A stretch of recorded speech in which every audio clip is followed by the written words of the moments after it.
welcome to another edition of Let's Talk. It's your boy Hound Dog Buck 50.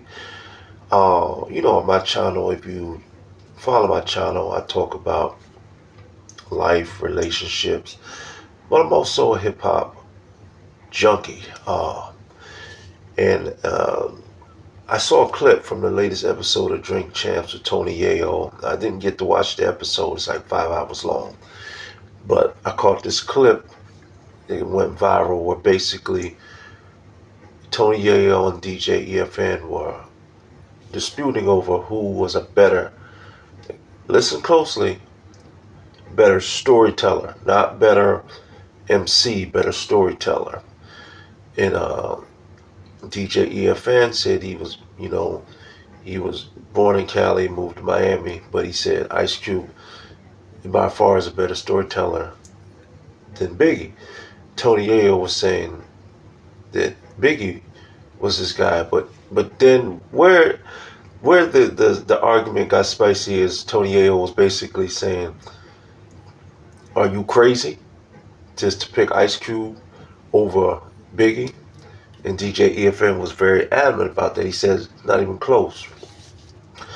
Well, first of all, spoiler alert, this is opinionated, so you can't knock someone for their opinion.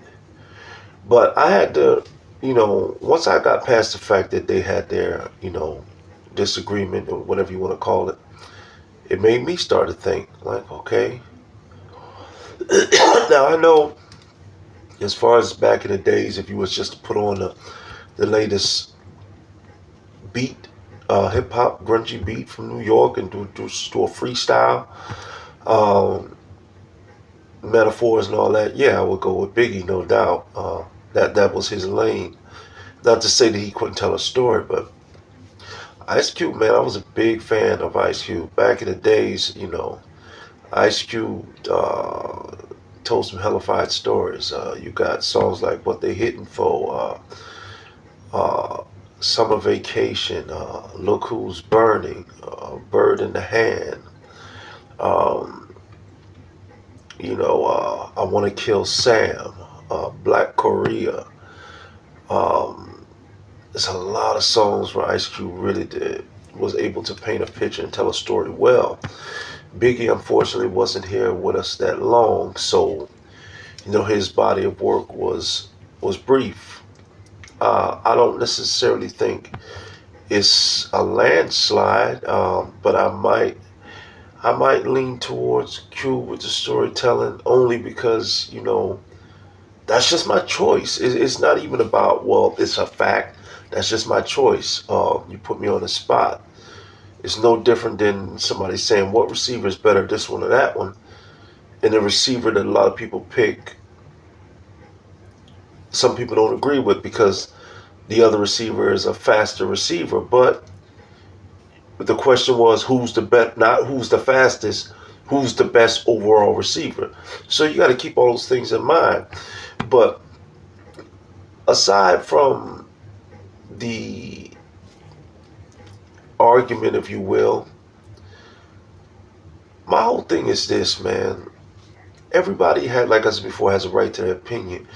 But for me, the thing is, when you're dealing with the internet, especially when you got people commenting, we're quick to jump out of our cage and comment back, and we don't even know who we're talking to. For example, I'm 53 years old, so I got to see Jordan play, and I got to see LeBron play, both, pretty much their whole careers. So if I want to make an argument with somebody about who's better, LeBron or Jordan, whether you agree or not, I think I have a right to sit in on that conversation. Some of these people, and like I said, you don't know who you're talking to. Some of these people only know Ice Cube for doing movies. If you tell them to name 5 Ice Cube albums, they couldn't tell you. They could not tell you. I'm guaranteed. And that's not to say that a person who's saying that Biggie's better can't be from my era. That's not what I'm saying. But what I'm saying is when you have this argument, it needs to be with like minds. I don't have a problem with Tony Yayo saying what he said because he's younger than me, but he's in his 40s, so he's still old enough to remember both artists. How much he listens to Ice Cube, I don't know, but that's none of my business. If that's how he feels, that's how he feels. You know, you got some people, because that's what we have. That's what I took from this more so than anything is that everybody opinion is not the same, and you just have to. If you feel differently, you just politely agree to disagree. If somebody feels that 50 Cent tells a better story than Nas, I'm not going to argue with you all night. If that's how you feel, that's how you feel. It's just that simple. Ice Cube, like I said, a lot of people either don't even know Ice Cube as we know him, from back then, or they were too young to catch Ice Cube at his peak, and they remember him like something like today was a good day. It's like, no, it didn't start with today was a good day. You got to do your homework. It's a few select MCs. There was a lot of great MCs in hip hop, but there's a few that you can put in a select category where you can say, yo, from this point, whether it was 89 to 92 or 95 to 98, it's a few MCs that you can be like, man, from that time period, they was at their peak. Ice Cube, when he was at his peak, unstoppable. Big Daddy Kane, when he was at his peak, he was a bad man, red man. From What the Album, There's a Dark Side, he had about 4 or 5 albums. Redman was at his peak. If you only know Redman for How High, then you can't enter a Redman debate. So what I'm saying is, even a younger person, hey, how you feel is how you feel. But they are both great MCs, both phenomenal storytellers. And at the end of the day, your opinion is just that. It's your opinion.